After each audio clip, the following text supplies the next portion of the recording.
Okay, well, we're back down here in the cargo. Seems like I'm always saying that. And before we got down here, it rained last couple of days. Rained about an inch, inch and a half. So went out and checked out the areas yesterday and today, and dry washing was pretty much out of the question for right now. Probably another day or two it'll dry out. It's up into the 70s here, and we're probably about a mile from the American Girl mine, right on the western edge of the Cargo Muchachos. So what we did again this year is I had a short video we had done on a recirculator and just running a sluice, a stream sluice. So, but it wasn't very long, so a couple of guys asked me to run a longer one. So this year we're going ahead and set it up again. What I've got is our 227-gallon tubs again. We picked up at Home Depot, and this time instead of running the gas pump, the 100-power pump, we're running an electric pump. It's a 3,200 gallon per hour pump. It runs off of 110. Since we're set up here at the motorhome, there's no reason to be running off the battery since we got this 50 pump. I picked that up at Harbor Freight. And then we're running our 48-inch sluice, just your basic stream sluice. And we got a little header box on the top of it. And the header box just allows us to dissipate the water. But this pump, I have no way of regulating it, and I didn't bring a gate valve or anything to shut the flow down. So what I did on this, I stuck a couple of bricks up in the front there. We'll zoom in on a little bit. And I just stuck a couple of red bricks up in there just to cut the flow down just a little bit up there. It's coming out pretty quick. And we're running our water down into a bucket. What we do is when that bucket gets filled up, we just pull out, stick another one in. So just about pretty much every bucket we stick in, of course we're going to have to take a bucket out of it. So we're back over here. We'll back out a little bit, see if we can get the whole thing in here. It seems to be running pretty good. I'm going to go ahead and set the camera aside here, let Glenn stick over on the shooting, and I'm going to go ahead and run some of our material. We actually got our material out right off the edge of one of our claims. We have a claim out here close to the High Duke mine, and not on it, but real close to it. We classified down to a 1/4 inch. And this thing's running pretty fast, but it's really running nice through here. When you dump this in, that's about 2 handfuls. I'd like to see it go away in about 10-15 seconds, which it's doing. Right before I started shooting the video, we kind of peeked. I ran a couple through to make sure we get everything set up.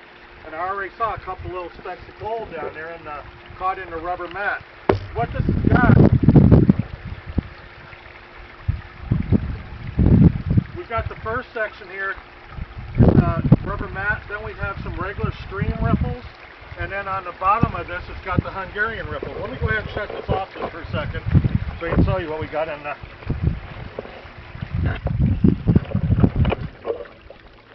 It'll be a little bit hard here to see with the shadows. If you put the camera over here, there you go. Right up through here, we're just running a deep V black matting through here. Then here, these are, if you notice, are just regular stream ripples, just slanted ripples. And then down here, it's a Hungarian ripple. So kind of what's the purpose of that is if your flow isn't set up just exactly right, and whether the matting misses it or the stream ripple misses it, it's going to catch in one of these. Plus we've got the expanded steel here, and we've got the ribbed carpeting underneath that. So you've actually got 1, 2, 3, 4, 5, like 5 or 6 different ways to catch the gold in here. And I noticed in here, you probably can't see it, and we already got 2 or 3 little specks in there, little shiners, but a little bit difficult to see. So what we're going to do, we're going to go ahead and run this. We went out and picked up probably a dozen buckets, homey buckets of material. We classified down to a 1/2 inch. Then we came back to 10. We're classifying down to a 1/4 inch, a little bit more. And we're going to run this through, and when we get done running it through, we'll continue the video and go ahead and clean out. Okay, well, we're back up and running again. We did find something out. Before we shut off there, I was showing you we had some bricks, and we looked at the bricks, what they were doing, and I didn't quite like the way the water was coming off, and we had some leaks going on the thing. So what I did is ran over to Home Depot, which isn't too far from here, and we picked up a gate valve and put that in line. Now we can restrict the flow quite a bit. This is a great pump, but it was pumping out over 3,000 gallons a minute, I think I said before on it. I'm not, sorry, not a minute, 3,000 gallons an hour. And it was just too much, so we're able to restrict this down. So what we did, we got the gate valve in line there, we cut the flow down quite a bit, and if you notice on there too, is we took the bricks out and I put a couple little tabs in there off the side. This header box we put on here, it was pretty much center, I guess I'd call it center weight. It was just really splashing out to the side. So we just put two little tabs down there so that when the water comes out the side on there, once it's directed out there, we can actually deflect it down a little bit. And if you notice too, we don't have any more leaks on there. When I put the header box back together, I took some sealant and sealed everything off, which works out really great. So now we got a much better flow on this. You can see the water's a lot more even. We were able to restrict it down, and we went ahead and I did a clean out on that first setup, and I wasn't real happy with it. We had a few pieces of gold in there. I ran some of our, I guess you'd call it tailings. We ran it back through again, and we found that we'd missed some gold. So we went ahead and redid everything here and got it going again. And it's working a whole lot better. So I'm going to go ahead and run some material through here. Run a couple, we've actually ran probably 2 or 3 or 4 buckets. I think like 3 buckets we ran through this. They were half buckets. We started topping them off and we get about almost all the way down. So I'm going to run a little bit more material through here and show you how it's doing. Switch the camera over here. Another thing we did too on this, we ran this, classified this stuff down. If I can find what we did up our, set it off. Okay, sorry about that. I had to go find my scoop. I hid it somewhere, all these buckets we got here. We've got a couple dozen homey buckets floating around here. We had this stuff classified at 1/4 inch to start with, and a number 4 classifier.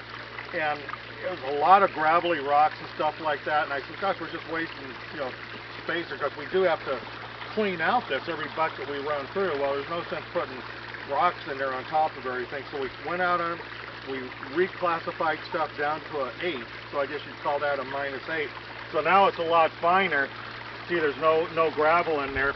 But what we do have is over here, we've got a big pile of rocks and tailings, and we're going to run a detector on that when we get all done with this a little bit after we clean out, make sure we didn't miss any pickers that were bigger than a number 8. Now normally you don't find those down here, but we found a couple. It's not the norm, but they are around, and I'd hate to leave one laying in the dirt here. So we're going to run a little material through here. Like I said, I can dump that material in there, and gosh, in about 10 seconds, I'm just putting it in, feeding it kind of gentle, that stuff goes away. And that's what you want to see. You want to see that kind of, just like that. Even if I dumped it in, which is overloading a little bit, you can see it sitting there. You're much better off if you run that back and forth on it. What's happened here when we dump this in like that, because the flow is a little bit restricted, we create a little eddy here. And that eddy could kind of cause a reverse effect on those ripples and pull gold out of that. So what I really recommend doing is when you're putting your dirt in on a smaller sluice like this, where you do have a restricted flow, just nice and even, and you're going to get a much better result doing that.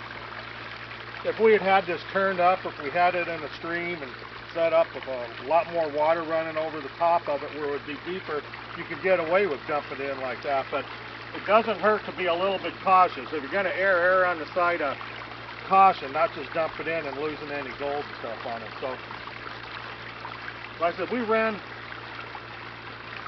3 or 4 buckets through all this. We're going to shut off. I'm going to run the rest of this stuff out.